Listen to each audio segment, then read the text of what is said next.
افلا یتدبرون القرآن، تدبر قرآن، مولانا امین احسن اصلاحی رحمہ اللہ۔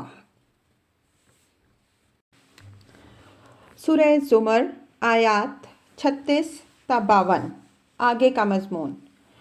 آگے نبی صلی اللہ علیہ وسلم کو تسلی دی ہے کہ جو لوگ تمہیں اپنے دیویوں دیوتاؤں سے ڈرا رہے ہیں ان کو بتا دو کہ اس رب کے سوا جو آسمانوں اور زمین کا خالق ہے کوئی بھی مجھے نہ نفع پہنچا سکتا ہے نہ نقصان۔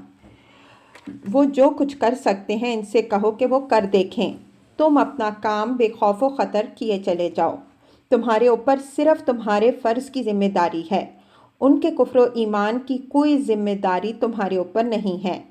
اگر ان لوگوں کو مزعومہ شفاعت پر بھروسہ ہے تو اس کی حقیقت بھی ان پہ واضح کر دو، اور اگر ان کو اپنی موجودہ دنیاوی کامیابیوں کا غرہ ہے تو اس کی بے ثباتی بھی ان کو بتا دو۔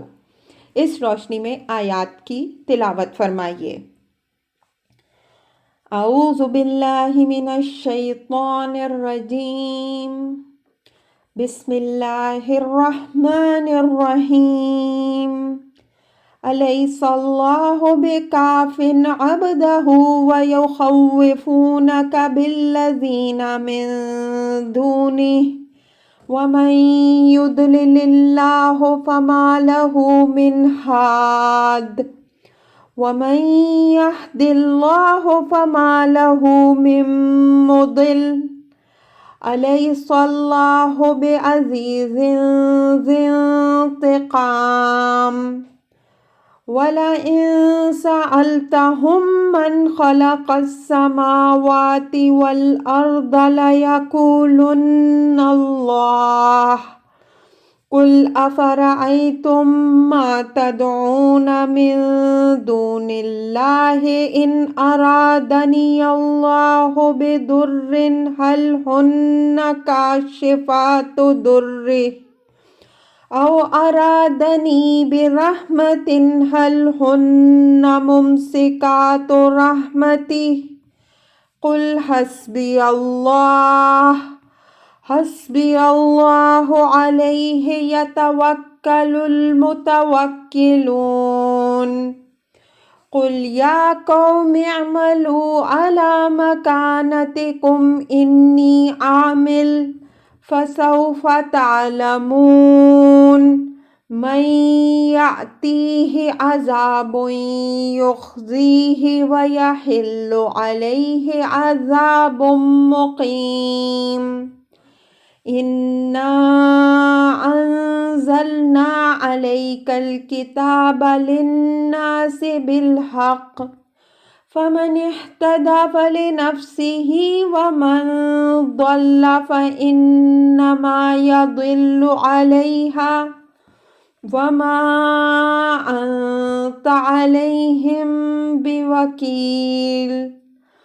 اللہ یتوفی الانفس حین موتها والتی لم تمت فی منامها فیمسک التی قضی علیہ الموت ویرسل الاخری الی اجل مسمی ان فی ذلک لآیات لقوم یتفکرون۔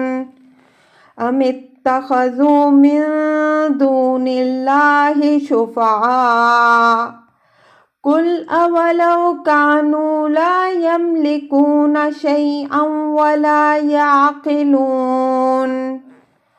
قل للہ الشفاعة جميعا لہ ملک السماوات والارض ثم الیہ ترجعون۔ وَإِذَا ذُكِرَ اللَّهُ وَحْدَهُ اشْمَئَزَّتْ قُلُوبُ الَّذِينَ لَا يُؤْمِنُونَ بِالْآخِرَةِ وَإِذَا ذُكِرَ الَّذِينَ مِن دُونِهِ إِذَا هُمْ يَسْتَبْشِرُونَ۔ قل اللہم فاطر السماوات والارض عالم الغیب والشہادت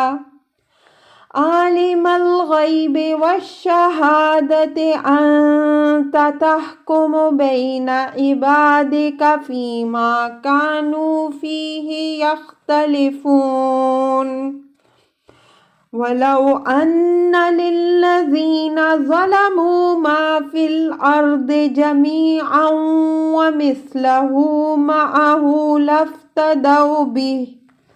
لَافْتَدَوْا بِهِ مِنْ سُوءِ الْعَذَابِ يَوْمَ الْقِيَامَةِ وَبَدَا لَهُم مِّنَ اللَّهِ مَا لَمْ يَكُونُوا يَحْتَسِبُونَ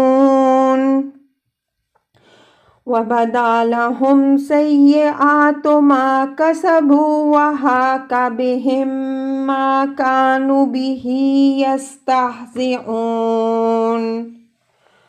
فَإِذَا مَسَّ الْإِنسَانَ ضُرٌّ دَعَانَا ثُمَّ إِذَا خَوَّلْنَاهُ نِعْمَةً مِنَّا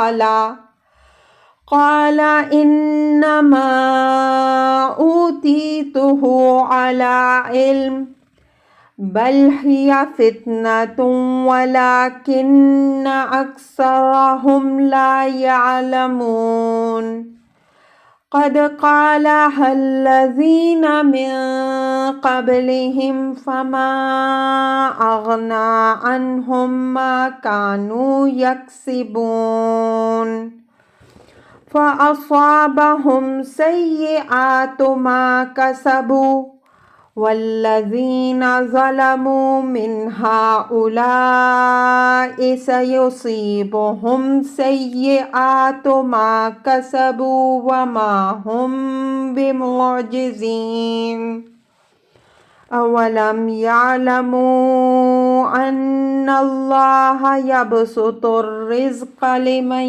يَشَاءُ وَيَقْدِرُ إِنَّ فِي ذَلِكَ لَآيَةً لِقَوْمٍ يُؤْمِنُونَ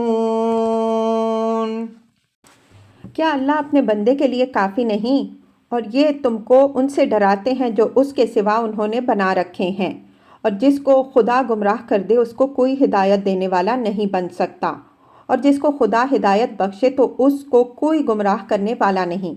کیا اللہ غالب اور صاحب انتقام نہیں؟ اور اگر تم ان سے پوچھو کہ آسمانوں اور زمین کو کس نے پیدا کیا تو جواب دیں گے کہ اللہ نے۔ کہو بھلا بتاؤ یہ چیزیں جن کو تم پوچھتے ہو، اگر اللہ نے مجھے کوئی تکلیف پہنچانی چاہی تو یہ اس کی پہنچائی ہوئی تکلیف کو دور کرنے والی بن سکتی ہیں؟ یا اس نے مجھ پر کوئی فضل کرنا چاہا تو کیا یہ اس کو روک لینے والی ہو سکتی ہیں؟ کہہ دو کہ اللہ میرے لیے کافی ہے اور بھروسہ کرنے والے اسی پر بھروسہ کرتے ہیں۔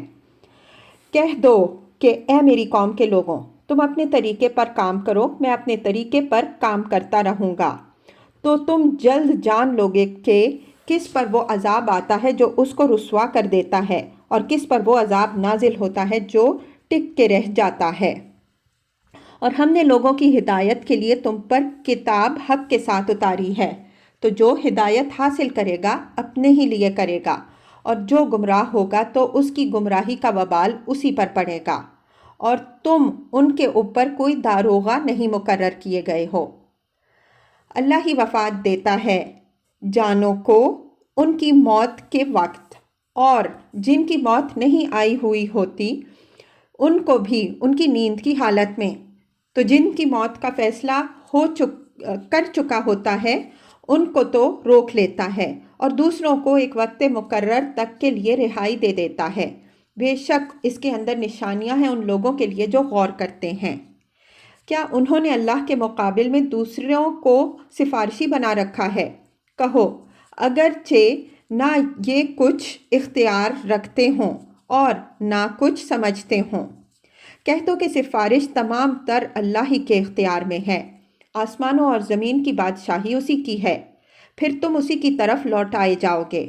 اور جب صرف اللہ کا ذکر کیا جاتا ہے تو ان لوگوں کے دل کڑھتے ہیں، جو آخرت پر ایمان نہیں رکھتے اور جب اس کے سوا دوسروں کا ذکر آتا ہے تو یہ خوش ہو جاتے ہیں۔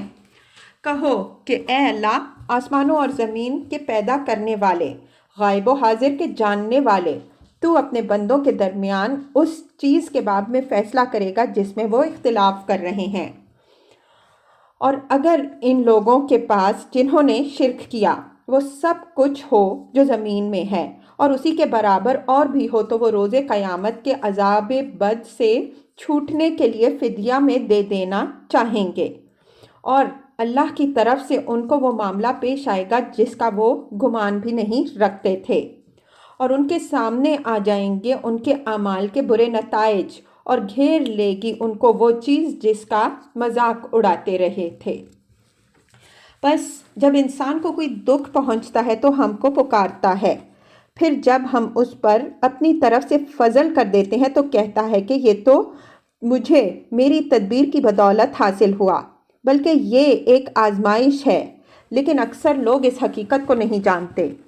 ان سے پہلے والوں نے بھی یہ بات کہی تھی، تو ان کی کمائی ان کے کچھ کام آنے والی نہ بنی، بس ان کے اعمال کے برے نتائج ان کے سامنے آئے، اور ان لوگوں میں سے بھی جنہوں نے شرک کیا ہے ان کے سامنے ان کے اعمال کے برے نتائج جلد آ کے رہیں گے، اور یہ ہم کو ہرانے والے نہیں بن سکتے۔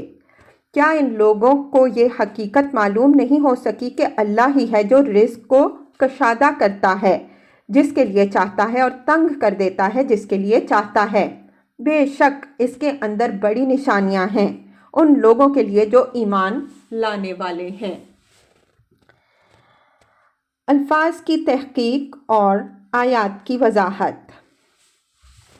الیس اللہ بکاف عبدہ ویخوفونک بالذین من دونہ ومن یضلل اللہ فما لہ من ہاد ومن یہد اللہ فما لہ من مضل الیس اللہ بعزیز ذی انتقام۔ یہ حضرت صلی اللہ علیہ وسلم کے لیے تسلی ہے کہ یہ مشرکین تمہاری دعوت توحید پر تم کو اپنے اصنام و آلہہ کے قہر و غضب سے ڈراتے ہیں کہ تم نے ان کی مخالفت جاری رکھی تو وہ کسی مصیبت میں پھنسا دیں گے۔ کیا ان نادانوں کے نزدیک اللہ اپنے بندے کی حفاظت و کفالت کے لیے کافی نہیں ہے کہ ان کے اصنام و آلہہ اس کو خطرے میں ڈال دیں گے؟ جو بندہ اللہ پر ایمان رکھتا ہے اللہ اس کی حفاظت کے لیے کافی ہے۔ اللہ کے اذن کے بغیر کوئی چیز بھی اس کو کوئی گزند نہیں پہنچا سکتی۔ اگر کوئی اس اندیشے میں مبتلا ہے کہ کوئی چیز اس کو اللہ تعالیٰ کے علی الرغم نقصان پہنچا سکتی ہے تو وہ خدا کو اپنی حفاظت و کفالت کے لیے کافی نہیں سمجھتا، اور یہ چیز بالبداہت کفر و شرک ہے۔ وَمَن يُضْلِلِ اللَّهُ إِلَى الْآيَةِ، یہ ان شرک پرستوں کی اس جہالت پر ملامت ہے کہ یہ لوگ جو ایسی سفاہت کی باتیں کر رہے ہیں، اس کی وجہ یہ ہے کہ ان کی شامت اعمال کے سبب سے ان پر خدا کی مار پڑ چکی ہے۔ یہ اللہ کے قانون کی زد میں آئے ہوئے لوگ ہیں، اس وجہ سے اللہ نے ان کو گمراہ کر دیا ہے، اور جن کو خدا نے گمراہ کر دیا ان کو کوئی ہدایت دینے والا نہیں بن سکتا۔ یہ اس سنت الہی کی طرف اشارہ ہے جس کی وضاحت اس کتاب میں جگہ جگہ ہم کرتے آ رہے ہیں۔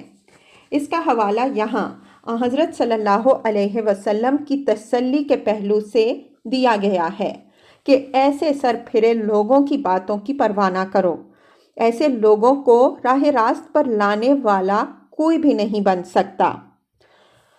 الیس اللہ بعزیز ذی انتقام، یعنی اگر خدا اپنے بندوں کے لیے کافی نہیں ہے تو اس کے معنی یہ ہوئے کہ وہ عزیز نہیں ہے، حالانکہ وہ عزیز ہے، اس لیے کہ جو عزیز نہیں ہے وہ خدا نہیں ہو سکتا۔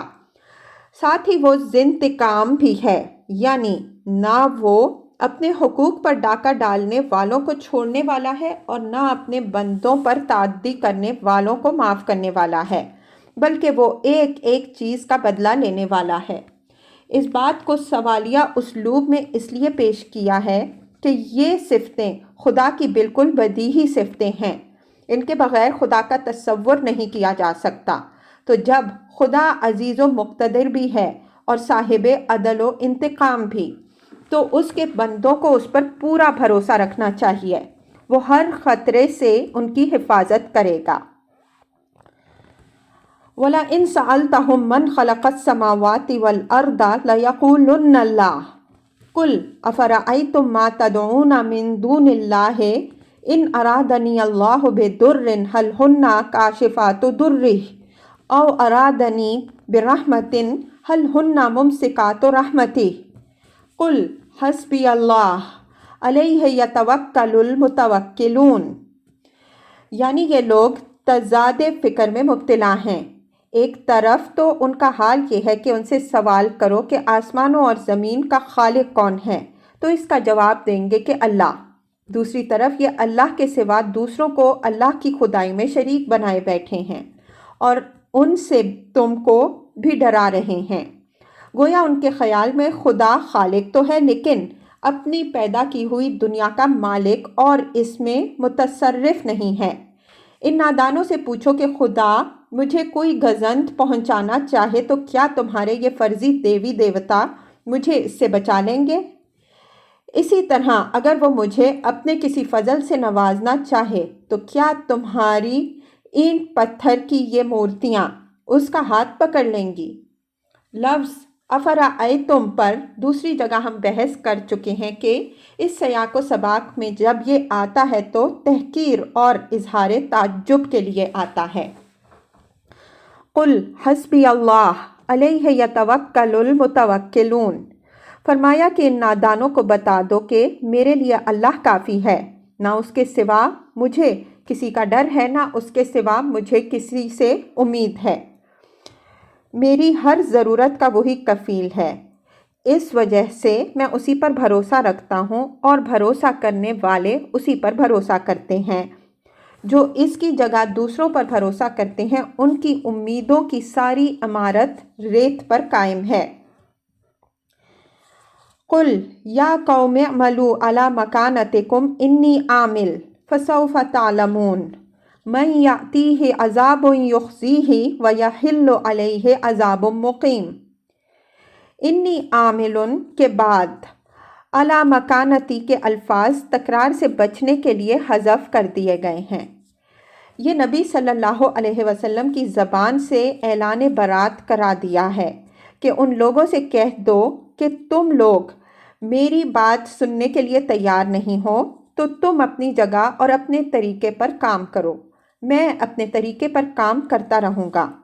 تم عنقریب دیکھ لوگے کن پر وہ عذاب آتا ہے جو ان کو رسوا کر کے رکھ دیتا ہے اور کن پر وہ قہر نازل ہوتا ہے جو ٹک کے رہ جاتا ہے۔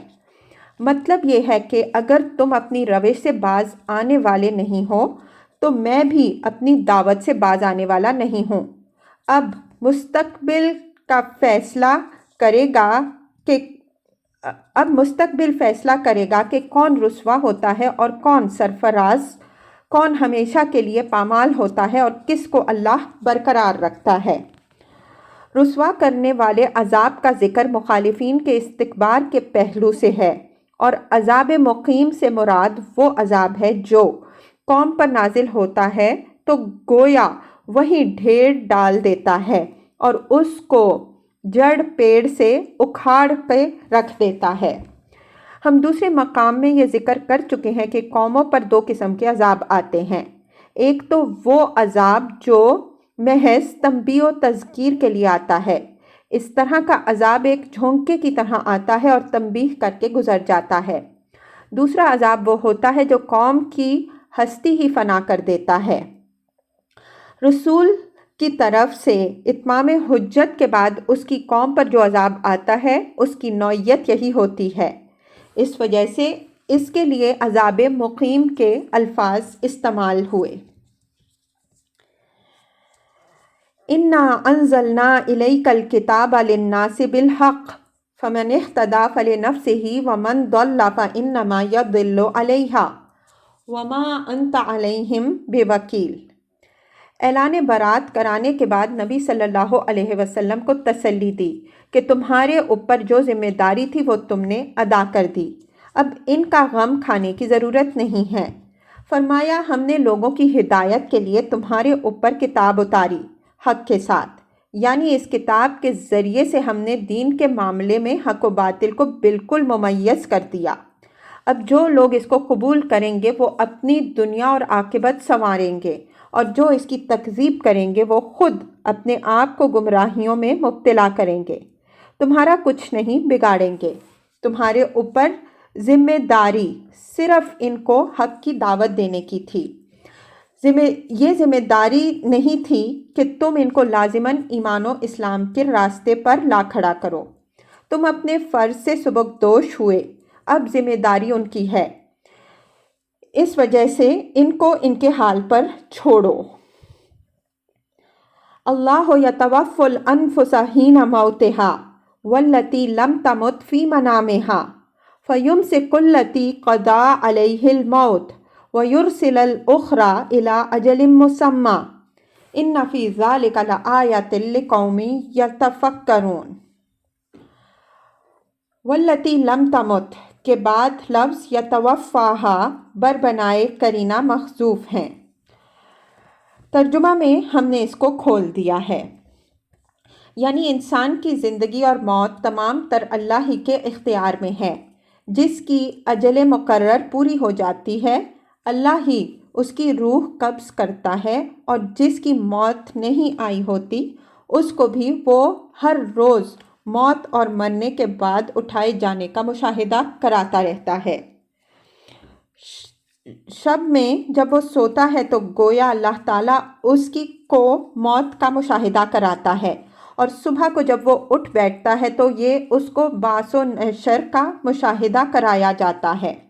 اس طرح گویا ہر انسان کو ہر روز یہ دکھایا جا رہا ہے کہ وہ اپنی زندگی کو زندگی جاوید نہ سمجھے، بلکہ یہ حقیقت پیش نظر رکھے کہ خدا نے ایک وقت معین تک کے لیے اس کو مہلت دی ہے۔ اس کی جان ہر وقت خدا کی مٹھی میں ہے، وہ جب چاہے اس کو قبض کر سکتا ہے۔ ان فی ذلک لآیۃ لقوم یتفکرون، فرمایا کہ اس میں غور کرنے والوں کے لیے بہت سی نشانیاں ہیں۔ اس میں پہلی نشانی تو اس بات کی ہے کہ جس طرح خلق و تدبیر تمام تر اللہ کے اختیار میں ہے، اسی طرح زندگی اور موت بھی تمام تر اسی کے اختیار میں ہے۔ پھر اس سے یہ بات بھی نکلی کہ جب موت اور زندگی کے معاملے میں کسی اور کا کوئی دخل نہیں ہے تو مرنے کے بعد کوئی اور کس طرح مولا و مرجع بن جائے گا۔ اس وجہ سے بھروسے کے لائق ذات صرف اللہ تعالیٰ کی ذات ہے، اسی پر بھروسہ کرنے والوں کو بھروسہ کرنا چاہیے۔ دوسری نشانی اس میں یہ ہے کہ مرنے کے بعد دوبارہ اٹھایا جانا ذرا بھی مستبد نہیں ہے۔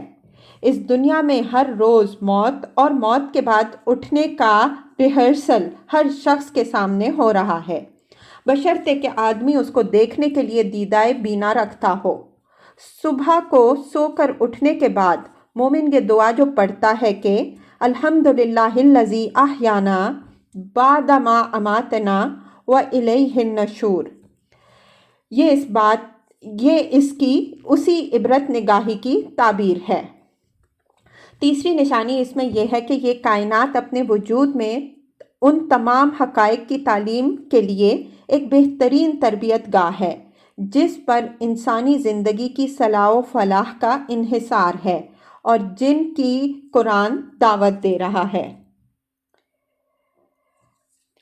ام اتخذوا من دون اللہ شفعاء قل اولو کانوا لا یملکون شیئا ولا یعقلون۔ یہ سوال استجاب و ملامت کی نوعیت کا ہے کہ کیا ان نادان لوگوں نے ان تمام واضح حقائق کے باوجود اللہ کے مقابل میں اپنے لیے سفارشی بنا لیے ہیں کہ اگر خدا نے ان پر ہاتھ ڈالا تو وہ ان کو اس کی پکڑ سے بچا لیں گے۔ فرمایا کہ ان سے پوچھو کہ اگرچہ نہ وہ کسی چیز پر کوئی اختیار رکھتے ہوں اور نہ کسی بات کا ان کو علم و شعور ہو، جب بھی ان کو امید ہے کہ وہ خدا کے حضور ان کے سفارشی بنیں گے، مطلب یہ ہے کہ جہاں تک اختیار کا تعلق ہے وہ تو اللہ کے سوا کسی کو بھی حاصل نہیں ہے۔